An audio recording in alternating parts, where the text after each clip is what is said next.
Барлықтарыңыз қайырлы күн, есімім Әлібек.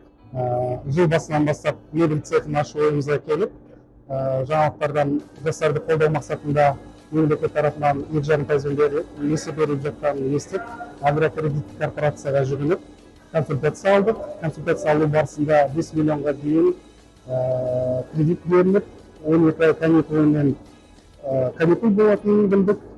5 миллион сумма алып, осы мебель саласына қажетті 2 станок алдық. Көбі станок форматына раскрасочный станок.